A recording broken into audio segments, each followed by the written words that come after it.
चलिए next question है metal non metal में, in the electrolytic refining of a metal M what would you take as the anode, the cathode and the electrolyte. ठीक, तो इसमें हम किसकी चीज के बारे में जानना चाह रहे हैं, इलेक्ट्रोलाइटिक रिफाइनिंग के बारे में। ठीक, चलिए तो इधर आया था अपन, किसके बारे में पूछा जा रहा है क्वेश्चन में, इलेक्ट्रो रिफाइनिंग। ठीक है, इलेक्ट्रो रिफाइनिंग ऑफ मेटल। तो अब इन वर्ड्स को देखते हैं अपन, इलेक्ट्रो मतलब इलेक्ट्रिसिटी पास करना है, ठीक, और रिफाइनिंग का मतलब उसको प्यूरिफाई करना है। ठीक, और किसको प्यूरिफाई कर रहा है, मेटल M को। ठीक, तो देखो इसका जो एग्जांपल है वो ये है कि जिसे मैं एग्जांपल लेता हूं कॉपर का। अब कॉपर का हमारे पास इम्प्योर मेटल है। ठीक है, इम्प्योर एक रोड है जिसको मुझे प्यूरिफाई करना है। पहले प्रोसेस समझाता हूं मैं, क्या करते हैं हम लोग। हम एक यहां पे एक रोड लेते हैं कॉपर की। ठीक है, ये रोड है इम्प्योर कॉपर की रोड। ठीक है, उसके बाद हम लेते हैं एक पतली सी रोड जो कि है प्योर कॉपर की, प्योर कॉपर रोड। ठीक है, हम इन दोनों रोड को एक ही सॉल्यूशन में इस तरीके से डिप कर देते हैं, और ये जो सॉल्यूशन होता है ये सॉल्यूशन होता है जिसमें कॉपर +2 पड़ा हो। ठीक है ना, ये सपोज मैंने ले लिया कॉपर सल्फेट एक्वस। ठीक है, तो इसका मतलब इस सॉल्यूशन में क्या पड़ा हुआ है, कॉपर +2 आयन पड़ा हुआ है। ये तो दो रोड हो गई, इम्प्योर कॉपर, प्योर कॉपर, और ये सॉल्यूशन भरा हुआ है। अब हम क्या करते हैं, इसको एक बैटरी से कंबाइन करते हैं।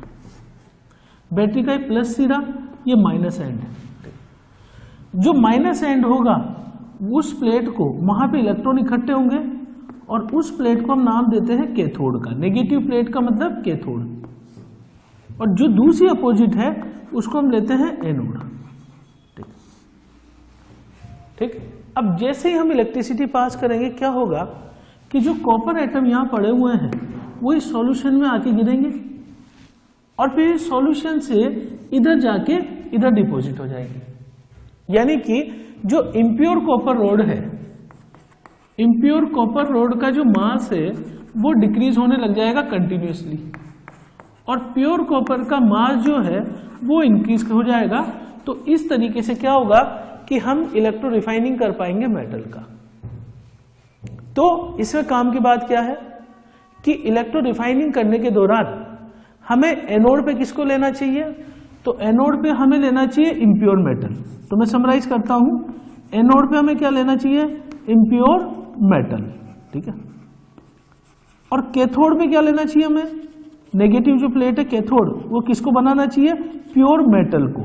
ठीक है, और सॉल्यूशन कौन सा बनाना होना चाहिए, इसके अंदर इलेक्ट्रोलाइटिक सॉल्यूशन ऑफ मेटल। क्या सॉल्यूशन भरा होना चाहिए, इलेक्ट्रोलाइटिक, यानी जिसमें उसका आयन पड़ा हो।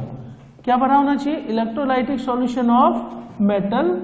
ठीक है, इसका कोई सॉल्यूशन मैंने यहाँ पे भर दिया, जैसे कॉपर के केस में मैंने यहाँ क्या भर दिया, कॉपर सल्फेट एक्वस, जिसमें पड़ा हुआ था कॉपर +2 आयन। ठीक है, तो मेटल और दो मेटल रोड है, इम्प्योर तो हमने क्या बनाया, एनोड, और प्योर हमने क्या बनाया, कैथोड, और सॉल्यूशन बीच में कौन सा भरा, M+N का एक्वस सॉल्यूशन या इलेक्ट्रोलाइटिक सॉल्यूशन। मोल्टेन भी ले सकते हैं, फ्यूज भी ले सकते हैं। ठीक है कि Pratyush took sulfur powder on a spatula and heated it. He collected the gas evolved by inverting a gas tube over it as shown in the figure below. What will be the action of gas on dry litmus paper?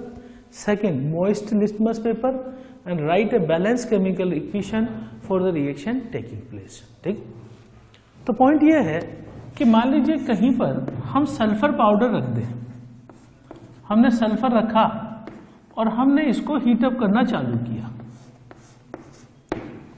तो what will happen when sulphur Burns in oxygen gas, it will form SO2 gas. ये SO2 gas जो है ये होती है colourless, तो हम इसको देख नहीं पाएंगे, ऑर्डरलेस होती है, इसको सूंघ के भी पता नहीं कर सकते, लेकिन ये सफोकेटिंग होती है। ठीक है ना, ये सफोकेटिंग होती है। कि इससे जो है मतलब अगर ये बोले अपन कि एकदम से अगर इसे ले लिया हमने तो दम घुटने लग जाएगा।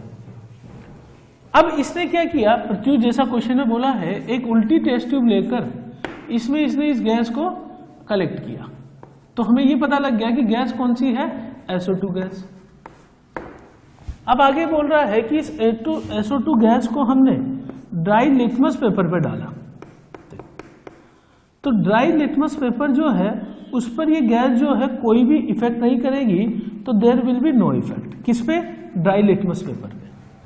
उसके बाद सेकंड ऑप्शन है कि SO2 अगर मोइस्ट लिटमस पेपर पे डाली जाए तो मोइस्ट लिटमस पेपर पर क्या इफेक्ट होगा, तो ये हो जाएगा blue to red, blue to red. अच्छा, ब्लू टू रेड कब होता है, जब वहां पे कोई एसिड पड़ता है, ठीक है, तो एसिडिक अगर सॉल्यूशन है तो ब्लू टू रेड करता है लिटमस पेपर को, ठीक है। अब ये जो SO2 गैस है, this is a acidic gas. अब ये एसिडिक गैस क्यों है भाई, क्योंकि अगर मान लीजिए हम SO2 गैस को मॉइस्चर के साथ रख दें, यानी कि वाटर के साथ रख दें, तो ये दोनों मिलकर एक कंपाउंड बनाने लग जाते हैं जिसका नाम है H2SO3, और इसको अपन बोलते हैं सल्फ्यूरस एसिड। तो सल्फ्यूरस एसिड बनने लग जाएगा, तो इस सल्फ्यूरस एसिड को जैसे ही लिटमस पेपर पे जाएगा, चिपकेगा, तो ये ब्लू टू उसको क्या कर देगा, रेड में कन्वर्ट कर देगा। तो हमें ये पता लग गया। और बैलेंस रिएक्शन क्या है कि सल्फर जब जलेगा तो SO2 गैस बनाएगा, ड्राई लिटमस पेपर पे नो इफेक्ट, और मॉइस्ट लिटमस पेपर को ये टर्न कर देगा ब्लू टू रेड। क्वेश्चन है कि state two way to prevent the rusting of iron, ठीक है। तो रस्टिंग को रोकने के लिए क्या तरीके होते हैं। रस्टिंग आपको जैसा कि पता होगा कि rusting is a example of corrosion. Corrosion का मतलब होता है कि metal sometimes react with atmospheric gases, और एटमॉस्फेरिक गैसेस से रिएक्ट करने लग जाएगा तो मेटल यहाँ पे खत्म होने लग जाएगा, and this is the corrosion of metal, and the one of the example is rusting. तो इसका एक परफेक्ट एग्जांपल है रस्टिंग। तो रस्टिंग के दौरान क्या होता है, आयरन जो रोड होती है या मेटल होता है टुकड़ा, इसको एटमॉस्फेयर में यदि वाटर मिलता है और ऑक्सीजन गैस मिलती है, तो ये रिएक्शन करके Fe2O3 डॉट XH2O बनाता है आयरन का एक कंपाउंड, और ये रेडिश ब्राउन कलर का होता है। तो हम इसी को क्या नाम देते हैं कि रस्ट ऑफ आयरन। अब आयरन की जब रस्टिंग होती है तो इसके रोकने के क्या तरीके हैं, ठीक है। पहला तरीका तो है कि ग्रीसिंग। ग्रीसिंग का मतलब यह है कि जो ग्रीस आता है, एक ये बोले अपन विस्कस एक ऑयल आता है, ठीक है ना, तो ग्रीस को अगर अपन आयरन के टुकड़ों पे लगा दे तो फिर वो फर्दर कांटेक्ट में नहीं आएगा एटमॉस्फेरिक गैसेस के, और इसका जो है रस्टिंग रुक जाएगा। तो पहला तरीका है ग्रीसिंग। सेकंड है पेंट। अगर हम किसी टुकड़े को, आयरन के टुकड़े को पेंट कर दें तो फर्दर उसका कांटेक्ट एटमॉस्फेरिक गैसेस से नहीं होगा और वो वहां पे इसे रस्टिंग से बच जाएगा। तीसरा जो तरीका है वो गैल्वेनाइजेशन। गैल्वेनाइजेशन का मतलब यह है कि आयरन के साथ अगर हम जिंक का इस पे लेप कर दें, जिंक का, तो since zinc is more reactive metal, zinc is more reactive metal, ठीक है, तो जिंक यहां पे काम करने लग जाता है एनोड का, और आयरन काम करने लग जाता है या कैथोड का, और जैसे ये कैथोड बन जाएगा इसका ऑक्सीडेशन रुक जाएगा। तो ऑक्सीडेशन स्टॉप्स होते ही हमें कहेंगे कि रस्टिंग इसका रुक चुका है। तो पेंटिंग, ग्रीसिंग और galvanization are correct options. Question है कि what type of oxides are formed when non metals combined with oxygen. तो इस क्वेश्चन में आते हैं तो जनरली ऐसा होता है कि यदि मेटल ऑक्सीजन से कंबाइन करते हैं तो यूजुअली ये बेसिक ऑक्साइड बनाते हैं। जैसे इसका एग्जांपल है कि सोडियम और ऑक्सीजन मिलकर Na2O बना देंगे, एक्सिस में वो Na2O2 बना देते हैं, ठीक है। तो Na2O को यदि मैं पानी में डालूं तो इट कन्वर्ट्स इनटू NaOH। तो चूंकि ये बेस बना रहा है, ठीक है, पानी के साथ, इसलिए ये बेसिक ऑक्साइड हो गया। तो तो मेटल ऑक्सीजन के साथ बेसिक बनाते हैं, लेकिन यहां इस क्वेश्चन में बात हो रही है नॉन मेटल की। नॉन मेटल अगर ऑक्सीजन से रिएक्शन करते हैं तो या तो एसिडिक बनाते हैं या फिर न्यूट्रल ऑक्साइड बनाते हैं। ठीक ठीक जैसे मैं इसका एग्जांपल लेता हूं कि जैसे कार्बन ऑक्सीजन से रिएक्ट करता है तो या तो CO2 बनाता है या CO बनाता है। CO2 वहां पे एसिडिक गैस है। क्यों एसिडिक है? क्योंकि पानी में ये एसिड फॉर्म करती है। CO ना तो एसिड से रिएक्ट करता है ना बेस से रिएक्ट करता है, इसलिए न्यूट्रल है। जैसे मैं एग्जांपल लेता हूं नाइट्रोजन। नाइट्रोजन और ऑक्सीजन से मल्टीपल ऑक्साइड बनते हैं, जैसे N2O3 बनता है, N2O5 बनता है। ये दोनों जो हैं ये एसिडिक ऑक्साइड है। इसके अलावा नाइट्रोजन ऑक्सीजन से NO भी बनाता है, N2O भी बनाता है। ये दोनों जो है न्यूट्रल ऑक्साइड है। न्यूट्रल का मतलब एसिड बेस दोनों से रिएक्शन नहीं करते। तो कंक्लूजन ये है कि when non metal reacts with oxygen it can form either acidic oxide और न्यूट्रल ऑक्साइड। रीजंस, सबसे पहला है A, platinum, gold and silver are used to make jewellery. तो जैसा कि हमें पता है कि प्लेटिनम, गोल्ड, सिल्वर जो है ये ऑर्नामेंट में एज ए ज्वेलरी यूज किया जाता है। They are used in jewellery. ठीक है, तो महंगे भी हैं, एक्सपेंसिव भी हैं ये मेटल। और इसकी जो वजह है, पहला रीजन तो है इनका शाइनिंग प्रॉपर्टी। चमकदार होते हैं इसलिए इनकी तरफ आकर्षित होते हैं।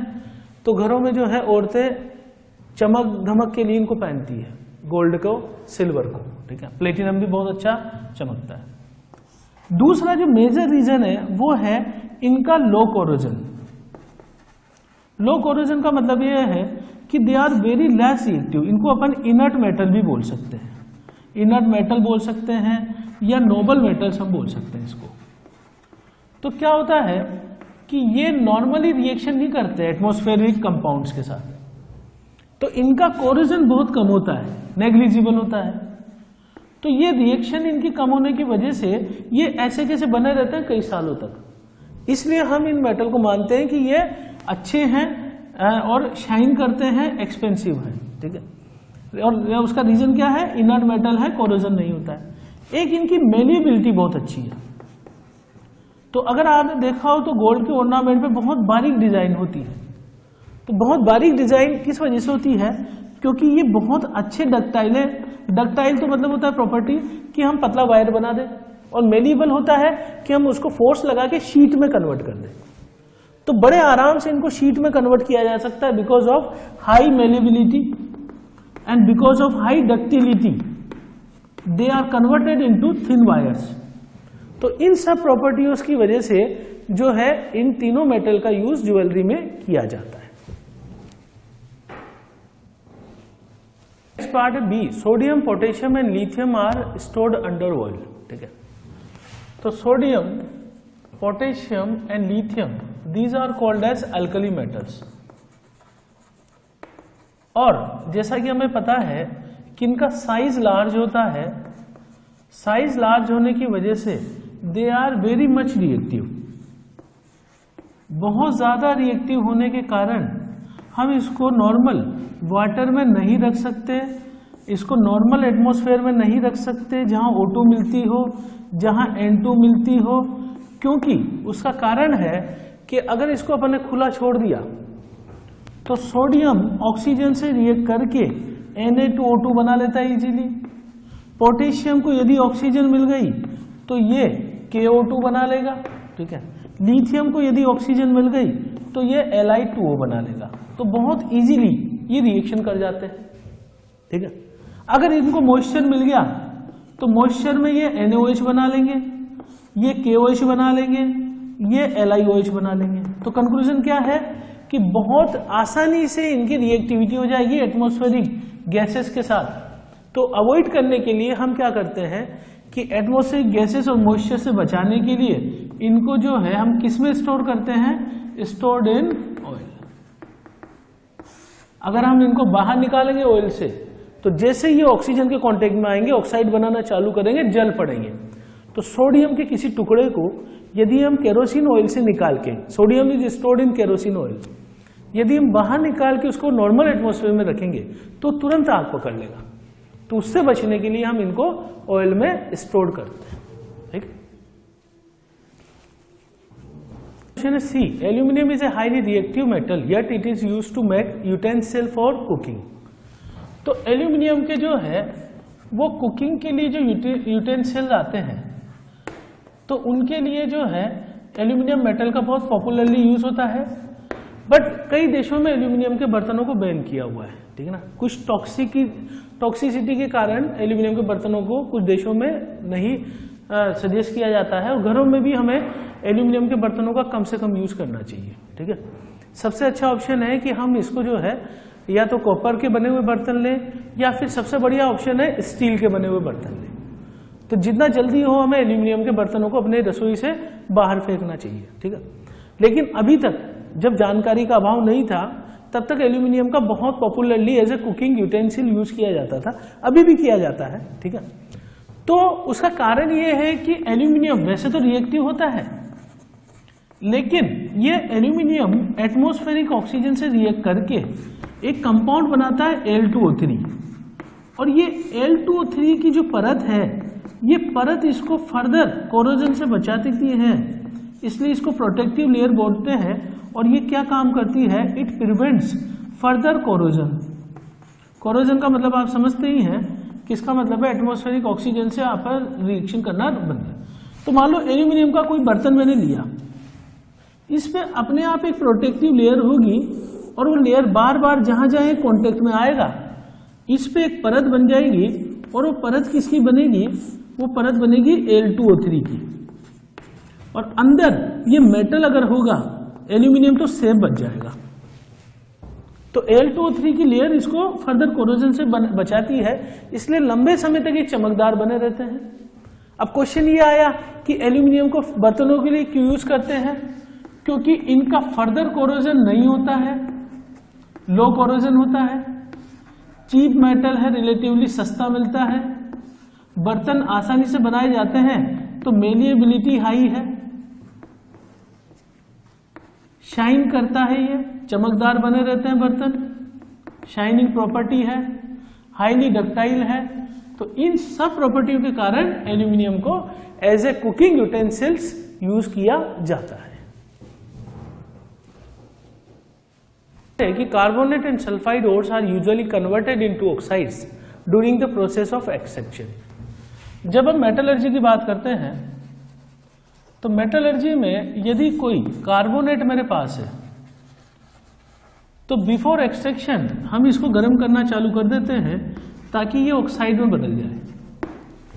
उसका कारण है कि ऑक्साइड का जो रिडक्शन होगा फर्दर, ऑक्साइड से अपन मेटल लेंगे and this process is called as reduction. तो इसका रिडक्शन बड़ी आसानी से हो जाता है, इसलिए we have to convert it into oxide. ये जो प्रोसेस है विदाउट एयर होता है, और इस प्रोसेस का नाम है कैल्सिनेशन। प्रोसेस का क्या नाम है, कैल्सिनेशन। जैसे मैं एग्जांपल ले लूं, कैल्शियम कार्बोनेट मेरे पास है, गरम किया, इससे मिलेगा CO प्लस CO2, यहां से बाहर निकल जाएगी, तो मुझे क्या चीज मिल गई, CO, जो कि क्या है, ऑक्साइड। तो हमारा क्या काम होता है कि हम कार्बोनेट को कैल्सिनेशन के द्वारा हम ऑक्साइड में कन्वर्ट कर लेते हैं। दूसरा और है हमारा सल्फाइड। सल्फाइड जो और होता है, इसको जब हम गर्म करते हैं तो विद एयर गर्म करते हैं, तो एयर में जो O2 प्रेजेंट होती है वो इसको ऑक्साइड में कन्वर्ट कर देती है, और ऑक्साइड का रिडक्शन बहुत आसानी से हो जाता है। ठीक है, क्योंकि क्या होता है, जैसे रिडक्शन का एग्जांपल लूं मैं, कि अगर मान लो सपोज करो मेरे पास जो है ZnO है, मैं कार्बन डाल दूं तो आसानी से ये जिंक प्लस CO बना के मेटल दे देगा। तो ऑक्साइड का रिडक्शन मेटल में बहुत आसानी से हो जाता है नॉर्मल रिड्यूसिंग एजेंट डालने पर। तो सल्फाइड का जैसे मैं एग्जांपल लूं कि मेरे पास है जैसे Cu2S, तो O2 से रिएक्शन करेगा तो ये बनाएगा Cu2O प्लस SO2 जो बाहर निकल जाएगी। मेरे पास है ZnS, ये ऑक्सीजन की प्रेजेंस में ZnO में कन्वर्ट हो जाएगा, साथ में SO2 बाहर निकल जाएगी। मेरे पास है HGS, ये रिएक्शन करके HGO और SO2 यहाँ से बाहर निकल जाएगी। मेरे पास है PbS प्लस O2, ये PbO प्लस SO2 से बाहर निकल जाएगी। ठीक, तो ये सब प्रोसेस जो है ये हमारे काम आते हैं एक्चुअली कैल्सिनेशन और रोस्टिंग के दौरान मेटल को एक्सट्रैक्ट करने के लिए। हम कार्बोनेट को ऑक्साइड में बदलते हैं, सल्फाइड को भी ऑक्साइड में बदलते हैं क्योंकि इनका रिडक्शन आसान होता है। कार्बोनेट के लिए यूज करते हैं कैल्सिनेशन विदाउट एयर हीटिंग, और सल्फाइड के लिए रोस्टिंग विद एयर। इस प्रोसेस का नाम मैंने लिखा नहीं, this is called as roasting. तो विद एयर जो हीटिंग है that is called as roasting. With air heating roasting है जिसमें सल्फाइड कन्वर्ट हो जाता है ऑक्साइड में। And here are the examples.